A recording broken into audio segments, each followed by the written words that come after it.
welcome back to my channel. Yes, today is Thursday, and we know what that is, the Crooked Drinker. But let's start, Grace, before we get to the title. Hello, my name is Daniel. I'm your host here. Guy in the chair. He said it! He said it! And today is Crooked Drinker Day, and we'll hear his thoughts on how, I guess, the Marvel was Avengers Doomsday. And their casting call rollout with chair watch and nostalgia is all they have. So enjoy it.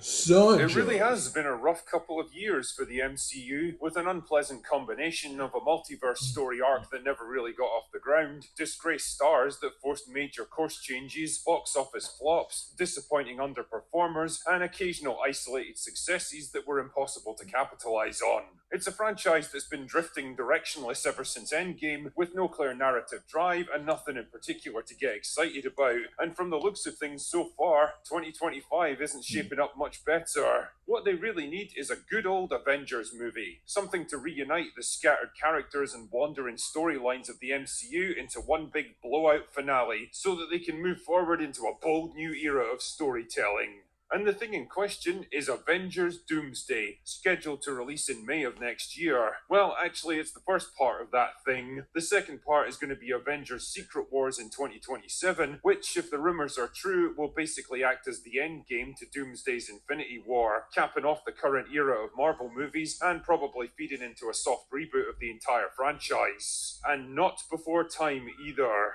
Now, because it's been quite a while since anyone got excited for anything MCU related, it was vital that Marvel did everything they could to build up the anticipation for this one. So what did they do, you might ask? Did they release some kick-ass teaser trailer to get the audience pumped up? Did they give tantalizing hints about the exciting new direction they'll take with the story? Maybe even some interviews with the cast and director? Wrong. Nah, they just dropped a 5-hour live stream with a bunch of names on the backs of chairs.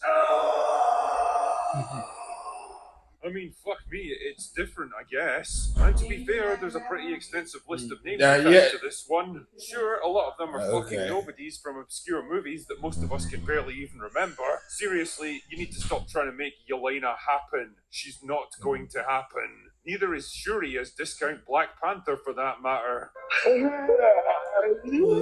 However, there are some big names in there too. Once again proving that every man has his price, Robert Downey Jr. is coming back after being away for more than half a decade, this time playing Victor Von Doom, which I'm sure totally isn't a cheap way of backdooring Tony Stark into the franchise again. If I was a cynical man, I'd say that old Robert here might have been missing those big Marvel paychecks lately, because his post-Endgame career hasn't exactly been jam-packed with box office smashes. The thing is, as awesome as he was back in the day, he's almost 60 years old now, and he kinda looks it, and I'm not really sure I want to see a stringy, washed-out, aging, veganized actor like him half-heartedly going through the motions for an easy payday. It's a bit like dragging your dad along to a Comic-Con dressed as some anime character he's never heard of, and forcing him to pose for pictures with people a third of his age. I'm actually kinda surprised to see Chris Hemsworth coming back, though, when he seemed to be pretty much done with Marvel after the disaster of Love and Thunder. I wonder what they've got in mind for him this time. Can't wait to see Thor go on another journey of self-discovery to find his true purpose in life for like the 5th time in the past decades. Pedro Pascal is also making an appearance in this movie, naturally, because he's in literally everything. In fact, I'm not entirely convinced he isn't in this room with me right now.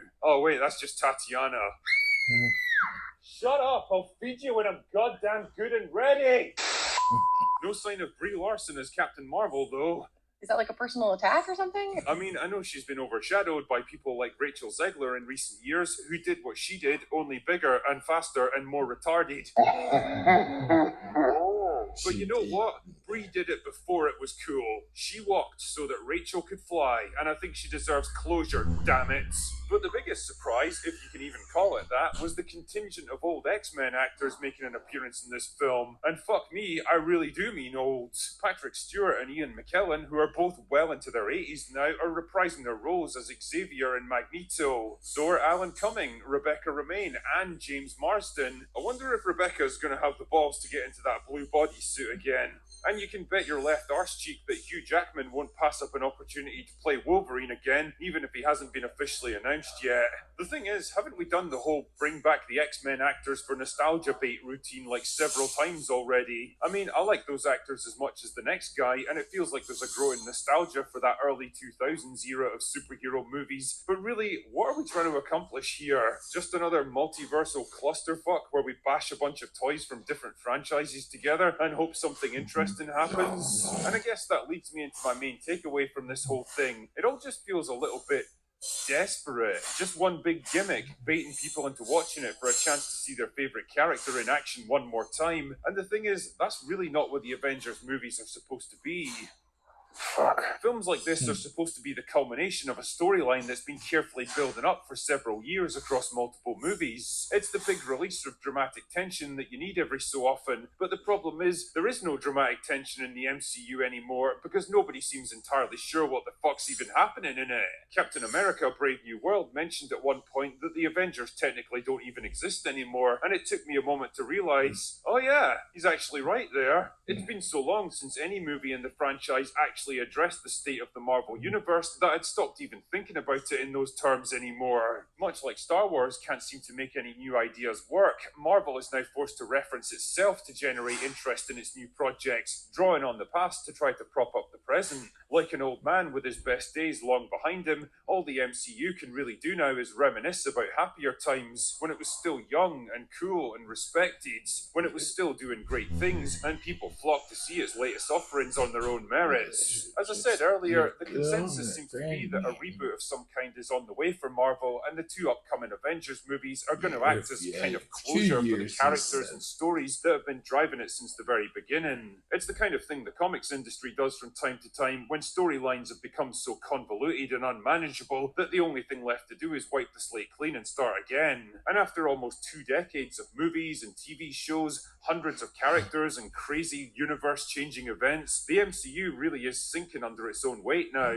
That is an issue, but the sad reality is that its own audience has kind of outgrown it and moved on now. The kids who excitedly flocked to the cinema to watch that first Avengers movie back in 2012 are now adults in their 20s, probably have kids of their own by now, and don't really have the time or the energy to go watch superheroes fight CGI monsters. The MCU has been going for so long that it's become a generational franchise, but the problem is, I don't get the impression the younger generations are all that interested in it. It's why most of their attempts to pass on iconic superhero mantles to new characters and actors have ended in failure, because old audiences won't accept them and new audiences aren't interested in the first place. I think Marvel knows this too, which is why they're playing the nostalgia card so hard with this one. Time will tell whether it proves to be a winning hand, but personally, I don't like their odds. Anyway, that's all I've got for today. Go away now. Hey guys, I hope y'all like what he had to say. It does seem like the MCU. I still say they should just, at the end game, just hold off on making more stuff. Let everybody missing some, and then come back and do phase 1 or whatever. But you have to give them some miss. That's why they're not doing this so well, I think.